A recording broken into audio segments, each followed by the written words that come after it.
Lucy Powell, you're out campaigning today. It's the final day of the local elections. Labour's currently trailing at 18% in the national polls. Sky News election experts calculate Labour could lose 2,000 council seats. That's 3 out of every 4 you're defending. That's a kind of Armageddon scenario. What would that kind of result mean? Well, look, there's not a single vote's been counted yet, Beth, Yeah. so let's not get ahead of ourselves. We're out here in Bury, in Ramsbottom in Bury today, yet again, knocking on doors and going after all the votes. I'm in the business of people voting for Labour and getting some of our fantastic councillors right around the country re-elected. This is not a referendum on the government. This is about getting a good Labour council and councillors in your local area, and that's what we're all really focused on. But by what the results look like they could be in terms of what the predictions are, it does look like a verdict on the Labour government, doesn't it? Well, look, we know these are going to be difficult elections. I mean, there's no doubt about that. Often midterm elections are difficult, but in addition to that, it's been a difficult run-in for the government. There's no question about that. We've made some mistakes, which we've freely admitted to.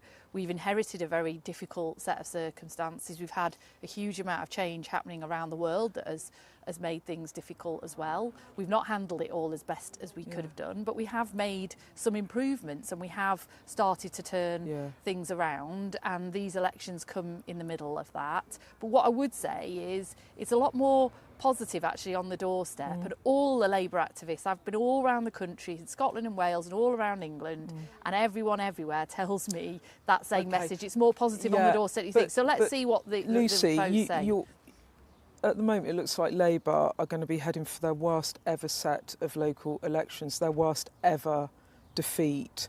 Can you even contemplate what that means, not to just you as a leading figure of the party, but to your councillors, to your activists? I mean, how do you... When I say it like that, how does that make you feel? Well, look, I don't want to see any Labour councillors lose their seats. You know, I've met many of them personally. I know of the work that they're doing in turning their areas around or improving services or getting more investment into their local area. These are fantastic people who work really hard for their community. And as Deputy Leader of the Labour Party, I want to support them as best I can, and making sure that we get our message across, because we actually do have a more positive message to get across. It just gets lost in the noise a lot of the time. What's the noise? And well, look, some of the noises of our own making, some of the mistakes that we've made, some of the squabbling that goes on in Westminster, some of it is the context that we're in, which is, you know, we are in an incredibly difficult economic and global context right now. You know, I accept all of that, but in the midst of that, we have done some big things that are changing real people's actual lives, you know, addressing child poverty, making it more secure to rent a home or to have a job. Lucy, you keep saying we've made some mistakes. Are people upset with you?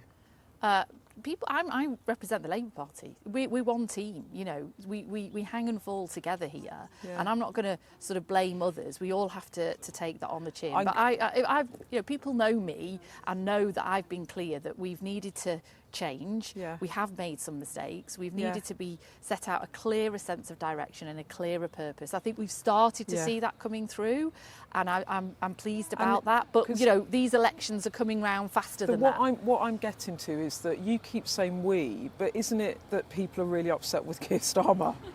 Look, Keir is the leader of the Labour Party, so of course he gets the most stick of everybody. There's no question of that. Well, he makes the decisions. And he doesn't make all the decisions, but obviously he takes full responsibility for the decisions of the Labour Party and of the government. And he's been the first to admit where he has made mistakes, whether it was the appointment of Peter Mandelson, whether it was around the winter fuel payments, you know, that's still an issue sometimes on the doorstep with pensioners as well. You know, these are decisions that were unpopular and were mistakes, and we've changed course as a result.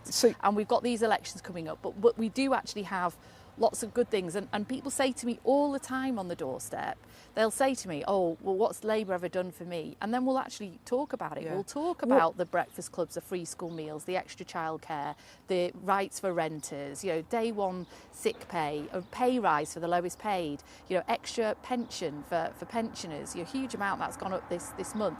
And often what you find is people then say to you, oh, well, I didn't know all of that. Oh, I will vote Labour again now, actually. So I do think we've got a responsibility to actually not just dwell on the past mistakes, but actually do a better job at getting out on the front foot. But I think we had this conversation in January. I feel like I'm in a déjà vu moment where you said Labour hasn't been good enough at telling its story, we haven't come together, the change agenda isn't coming across to voters.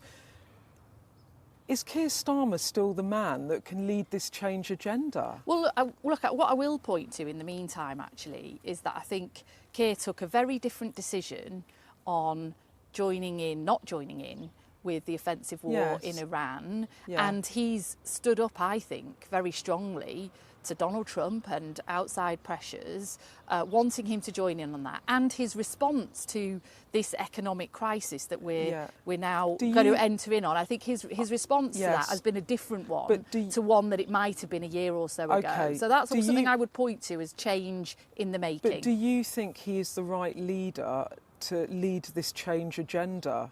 Yes, you do. Yeah, and he is our leader, and he is leading, and he's leading around the world as well. It was only 2 years ago, really, when the Tories were last in. I think we were like a pariah of Europe. We wouldn't have been able to convene anyone in Europe, and now we're leading new alliances on defence, on security, on response to economic challenges. We're leading in Europe, so he's thanks just to be Keir. clear, because there's loads of chat, as you know, about whether or not after these local elections it's time to call time on his leadership. You're saying that he's the right leader for this moment in time? I am. OK. And then after these elections, to be crystal clear, what's your message to party members, colleagues in the cabinet, colleagues at the top of the party, activists, other leaders, be them of Scotland or Wales, that might call on him to go? What do you say to them? Well, look, first of all, there's not a single vote actually being counted yet. So I'm not getting into the sort of post-analysis business before we've got a single result coming in. I'm trying to affect the outcome of these elections, and that's, presenting a strong Labour message, which we all get behind. That's a really big part of that. So I would just say to colleagues, and I'm with members here again today, and I speak to members all the time, the kind of focusing in on ourselves is not going to help our electoral fortunes. It's not going to help us get that Labour message across, and it's not going to help us deliver the change that people have been crying out for. So let's not turn in on ourselves. Let's remember the task in hand, which is to make sure that this new economic crisis that we're now in, we're only just dealt with the consequences of the last one, that we've got Labour values at the fore of that, making sure that ordinary people don't pay the price for the Lucy, ills of others. Just to be clear then, you seem to be saying to me that whatever the outcome of these elections, and you're right, no voters being counted yet, that you as Deputy Leader are going to stand shoulder to shoulder with Keir Starmer, whatever the outcome of these elections. I'm going to continue to be the Deputy Leader, bringing the whole Labour Party together to make sure that we can get across our strong Labour message, and that's with Keir as our leader, doing what he has been doing, which is making the right big calls, the right big calls for the country, whether it's on Iran, whether it's on Europe, whether it's on bringing everyone together, and whether it's on our response to this crisis. Because actually, I think most people watching your show are actually worrying, can I go on my summer holiday? Will a price of bread be affordable by the autumn? Will I be able to put food on the table for my kids? That's what we've got a responsibility to deal with, not actually to turn in on ourselves and have internal squabbles. You know that it's not just Westminster Parliament Games. I mean, the reason that this stuff is being discussed is because Labour MPs, cabinet ministers, Labour's discussing it, whether to change leader. I mean, it is an active, live discussion in the party. It's not confected. It's real, isn't it? But you know what? It's not what members and our activists and our councillors are discussing, and they get really cross when they think that that's what we're discussing in Westminster, because it is Westminster Parlour Games.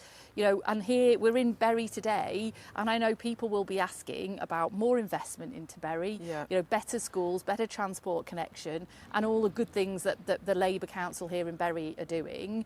And that's what is important to people. And people are now worried about their future prospects and their future economy. Can I just ask you then, just to be clear, after these results, whatever they are, you are going to stand shoulder to shoulder with Keir Starmer, yeah? That's pretty clear to me that that's what you've said, yeah?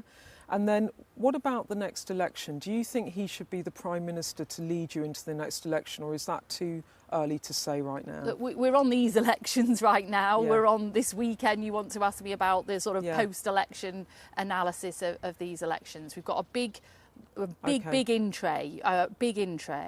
You know, we have to think about the next election. We have to think about the tramlines of that. But actually, we've got a real duty at the moment to think about how we're going to turn this country around and make sure that we weather this particular economic crisis better than the last, and that we make sure that ordinary people don't pay the heaviest price, as they have done. They did under the Tories, whether it was COVID, the global financial crash.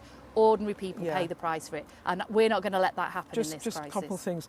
I mean, I think that is not an emphatic yes, he will lead us into the next election, but I think in a way you're where a lot of your members and your party are at the moment, that you're not sure, because if he can't turn it around, he's not going to win a general election, right? Well, look, I'd rather we just weren't constantly talking about the leadership of the Labour Party, and Keir would rather we weren't constantly talking about it, because honestly, there are some massive issues and challenges that we face, and we want to give people optimism and hope, and we want to give people a bit of a breathing space from what they've had over the last few years, which is stagnant living standards and a cost of living crisis that does need addressing. And the more time that I'm spending on interviews like this, talking about the Labour leadership and the future of it, the less time I'm on interviews like this actually talking about the things that I know everyone who I'm about to knock on doors with is going to be asking me about, and saying, well, why don't I know Labour's done those things? Because I'm always on the TV talking about the Labour leadership. So you might just need... I think we would all like a break from that. Okay, and just finally then, Andy Burnham, Greater Manchester Mayor, would you like to see him back in Parliament? I know that you supported him to stand in the Gorton and Denton by-election. Yeah, I would. You would like him back? Yeah, absolutely. I think Andy is an incredibly popular, relatable and effective politician. You can see the benefits of some of his work. You'll see one of his buses, I'm sure, the B Network, when you're out here today, Beth, as well. You know, he has helped to lead a transformation here in Greater Manchester, and I think if he wants to, he's got a huge contribution to make to our national politics as well. And would you want him back even if it means he has to stand down as Manchester Mayor, though? Well, because his term's not up till 28, is it? No, and look, we're all getting ahead of ourselves. I think it's a well-known fact that I supported Andy, who wanted to be our candidate in a recent by-election. Everybody knows that I supported him in wanting to do that. You know, so if Andy wants to come back to Parliament, I will continue to support him wanting to do that. Just finally, because I've taken up too much time, Keir Starmer today is at a phone bank at Labour HQ. He's not been out that much, or certainly I haven't seen him that much out on the campaign trail. Is it a bit like Anas Sarwar was saying towards the end of the year, that he's sort of best kept away? Is that the reality of it, because he's so unpopular? Well, do you know, I've actually been out with him a few times. I was out with him yesterday in South London. We were out together last week in the North East, meeting members, mobilising members, and then also meeting members of the public as well. And you know, it might not be what you'd expect to hear, Beth, but Keir always gets a much more positive response at the things I'm with him than if you followed coverage of him. You might expect. So you know, he's been out quite a lot, and I actually encourage him to do that, because I think sometimes when you're not connected to people, you don't actually realise that people support you and a lot more than you think they would. Okay, so you've spent some time. How is he feeling? How do you think he is? I think he's focused on the things he's got to do. We've just had this horrific attack in Golders Green. That's taken up a lot of his time as well. He's just been in Europe as well, trying to deal with the response to getting the Strait of Hormuz open, how we deal with the Ukraine war that's still ongoing, how we then, as a collection of countries as well as our own country. How do we deal with this cost of living crisis that's now just going to get worse for people potentially? You know, he's got a lot going on, and Keir, you know Keir, Beth, you know, he's an incredibly resilient and stoic leader, and spends most of his time getting on with the job and less time sort of worrying about the gossip. And he's determined to carry on. Yeah, absolutely, yeah. OK. Lucy Powell, thank you very much for your time. Thank you.